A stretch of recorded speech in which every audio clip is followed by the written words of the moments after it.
nito noong dekada 90 ang itinuturing na second largest volcanic eruption of the 20th century.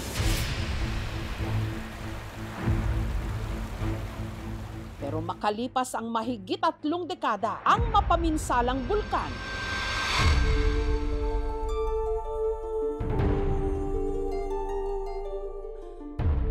umaakit na ngayon ng libo-libong mga turista.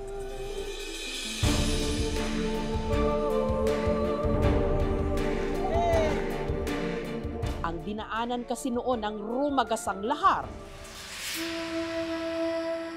nag-iwan ng napakagandang tanawin.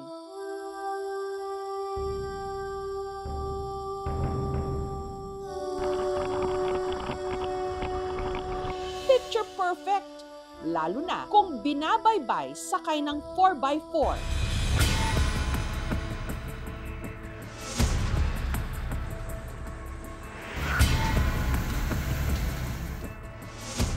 Habang ang view sa Crater Lake nito, makapigil hininga.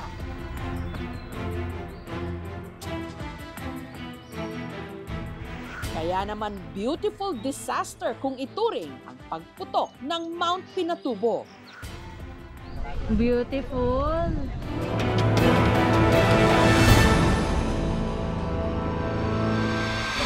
Wala na po kaming chance umakyat. Wala na muna, ma'am. Pero nabulabog ang mga turistang umakyat sa Bulkan kamakailan nang ang mga katutubong Aita na nakatira sa palibot ng bulkan ang siya ngayong nag-alboroto. Inarang ang trail paakyat sa Crater Lake.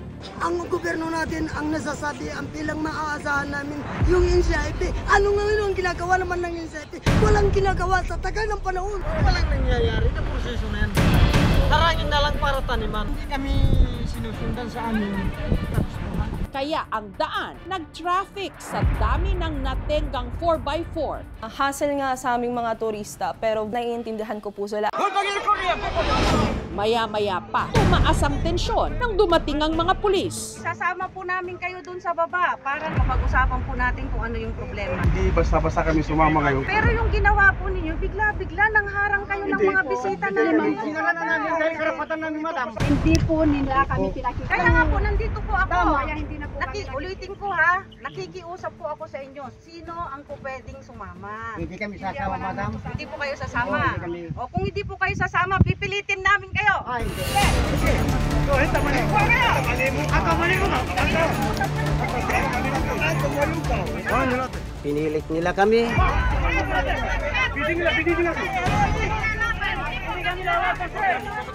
Ngayon lang ako napusasan ng ganun.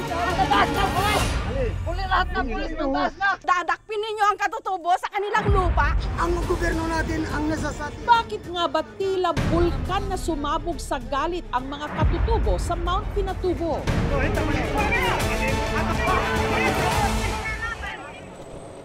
Ang mga nangharang sa trail, mga miyembro ng iba't ibang grupo ng katutubong Aita na nakatira sa palibot ng bulkan na sakop ng Kapas Tarlac. Isa sa mga ito, ang mga tiga-barangay Maruglu na si Bayani, miyembro ng Sumaowang Clan at tumatayong chairman ng grupong Labayku. Ang ginawa raw nilang pagharang sa mga turista, pagpapakita ng kanilang protesta. Ang natatanggap daw kasi nilang komisyon mula sa kita ng isinasagawang tour sa Mount Pinatubo, kulang na kulang daw. Aliliitan po kami. Hindi rin sapat, hindi rin po makakatulong doon sa edukasyon, sa kabuhayan. Pagkaubos po ng pera, wala po. Ang ilang daanan papuntang Mount Pinatubo itinuturing na ancestral domain ng mga Aita. Ang mga kilala nating Aita ngayon ay nakadating sa present-day Philippine Archipelago 20,000 to 30,000 years ago. Mga Pacific Islanders yung kanilang mga ninuno at sila sabi nga sila pa ang pinakaunang grupo ng mga tao na nakarating sa Pilipinas. Ayon sa Indigenous Peoples' Rights Act of 1997, ang mga katutubo may karapatan sa paggamit, pamamahala at benepisyo mula sa kanilang ancestral domain. Pag tinawag kasi na ancestral domain, lokal ninono, ito po ay pag-aalin ng isang community na IP. Nagkaroon po tayo ng Memorandum of Agreement tungkol to sa Mount Pinatubo Trekking. Ayon sa isang pinirmahang kasunduan, sa bawat 300 pesos na environmental fee na ibinabayad ng mga turista, 75 pesos dito mapupunta at paghahatian ng 37 na mga grupo o clans. Kung susumahin po natin, ang natatanggap na shares ng mga kapatid nating katutubo, nasa 25% na siya. Sa kaso ng Cosme Clan na pinamumunuan ni Joseph, 1% lang mula sa kabuuang komisyon ang natatanggap ng kanilang grupo kada buwan. Ang isang buwan, nasa 5,000. Ang naghahati po doon ay mga 40 po ang pamilya. Sa makatuwid, kung 5,000 pesos ang napupunta sa kanila kada buwan at 40 mga pamilya ang maghahati-hati rito, lumalabas na 125 pesos lang ang natatanggap ng bawat pamilya. Hindi sapat po sa amin sa pamilya. Ang natatanggap namang komisyon ng grupo ni Lito, 4%. Sa akin kasi 6 yung nahawakan kong pinaka-leader din namin. 20,000 yung na-share ko, yun ang paghahatian namin ng 6. Pagdating doon sa kanila, hati-hatiin na naman sa mga pamilya. Halos umaabot lang po 200 piso. Isa naman sa pinakamalaking natatanggap, ang clan na pinamumunuan ni Armando, 8% kada buwan. Pinakamalaki 30,000. Yung pinakamahina, nasa 5,000 3,000 ganyan. Pero 20 pamilya naman daw ang maghahati-hati rito. Sila rin po ang nag-identify kung kanino mapupunta ang bahaging 1%, 2%, 3%, 8% at 10%. Hindi po kasi pantay kasi bawa kami dito, nasa affected ng dinadaanan ng 4x4, medyo mataas. Pero kung nasa kabila na, hindi inaapakan ng 4x4, binibigyan na rin namin. May mga katutubo ring hindi nakakatanggap ng tulong, gaya ng pamilya ni Divina, na hindi raw kabilang sa anumang clan na nabibigyan ng komisyon. Ang gusto ko naman po, ang buong community makikinabang sila at mapuntuhan naman po yung community. Para po, pag may emergency kami, may kukuhaan naman po kami. Meron naman daw silang kabuhayan, ang pagtatanim ng gabi at pag-aani ng puso ng saging. Hindi na po namin maayos mataniman yan, buhangin na po yan, ma'am. Kung bisang 500 ang nakikita namin lang, hindi namang araw-araw yun. Kaya para may dagdag kita, ang ilan sa kanila nagtutour guide. Pero maging ang sideline nilang ito, nanganganib. Marami na raw kasing mga tigapatag na hindi katutubo na pumapasok rin sa ganitong trabaho. Gusto po namin mangyari sana, 1 linggo sa katutubo. Dapat itaas yung sa collection at kami na po yung mamamahala sa aming sektor na katutubo dahil alam po namin sagutin yung mga pangangailangan na individual. Sana matulungan kaming mga aita. Paano naman nung mga katutubo, wala na bang ikakaangat sa buhay? Ang hinaing nilang ito, makailang beses na raw nilang idinulog sa makinauukulan. Hindi po kami pinapakinggan dahil nga wala po kami pinahawakan na titulo. Ang hawak po namin yung resolution and bank lang. Ang titulong tinutukoy ng mga katutubo, ang CADT o Certificate of Ancestral Domain Title. Approve na po yung CADT. Award na lang po. Wala pa po kaming update sa level ng SIP. Yun lang ang sinasabi po nila. Nahihirapan po sila doon sa usaping overlapping. Meron silang ownership rights doon sa lupang ini-award sa kanila. Yung possession ng indigenous people should be recognized and should be respected kahit wala pa itong CADT. Hanggang sa ang mga naipong hinaing ng mga katutubo para na nga ring bulkan na tuluyang pumutok. Ang gobyerno natin ang nasasabi, ang tilang maaasahan namin yung NCIP. Ano nga ang ginagawa naman ng NCIP? Walang ginagawa sa tagal ng panahon. Kaya sila nagprotesta nitong April 18. Sino ang pwedeng sumama? Hindi kami sasama, madam. Hindi po kayo sasama. O kung hindi po kayo sasama, pipilitin namin kayo. Hindi. Sige.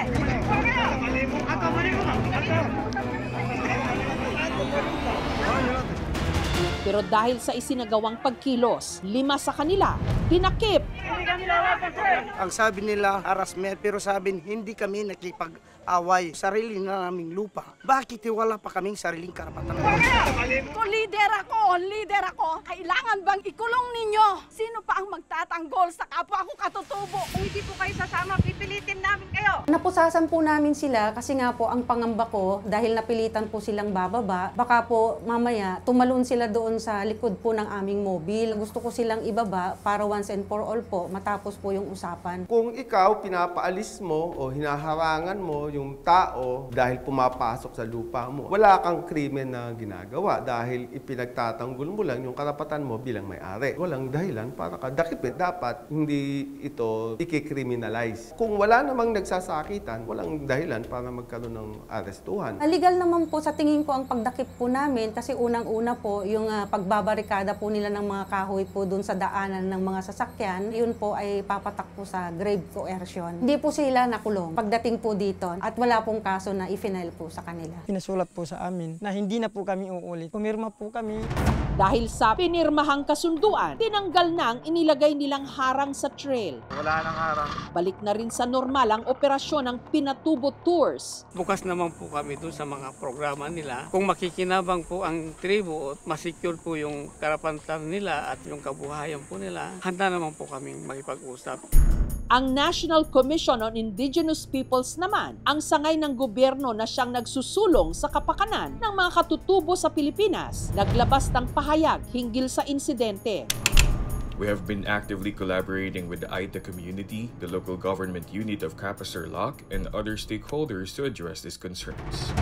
Nagkakaroon tayo ng ongoing negotiation para maribisa ang kasalukuyang kasunduan. Magkakaroon na po ng percentage bawat programa sa kalusugan, livelihood. Willing po ang munisipyo na tulungan sila na magkaroon po sila ng kooperatiba na tutulong para nga ma-handle ng maayos yung mga shares po nilang natatanggap. Pantay-pantay na po ang matatanggap ng bawat clan. Gusto po namin dapat itaas po yung sa collection at kami na po yung mamamahala sa aming sektor na katutubo.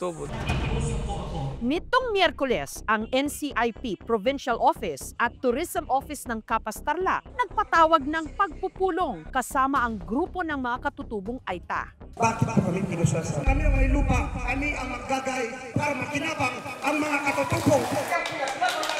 Ay, sarili ng mga kahuhulihin sa sarili ng pamamahay, sarili ng lupain. Hindi na kumangaran yan. Basta ayusin lang po. Nababawasan po mga turista natin. Nababawasan din po yung bahagi na nakukuha po ninyo sa tourism. Meron po tayong proseso para po sa mga kahilingan ninyo.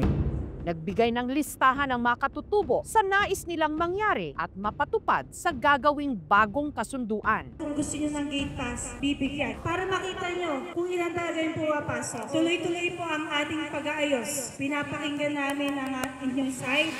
Nangingire ng mga katutubo ng multa sa lokal na pamahalaan ng Kapas bilang peace offering sa ginawang pagdakip sa kanila ng mga pulis. Papatay tayo ng baboy. Sa kultura po kasi natin. Mapagbibigyan namin.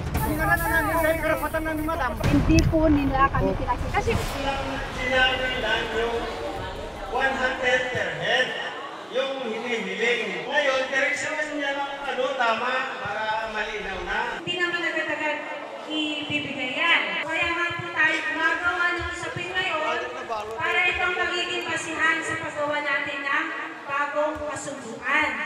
Hindi kasi nila mapataas agad-agad considering na it will create undue burden sa mga tourists. Dapat mas mataas yung sharing na mapunta sa kanila from the part of LGU. Actually, we are pushing for 60-40.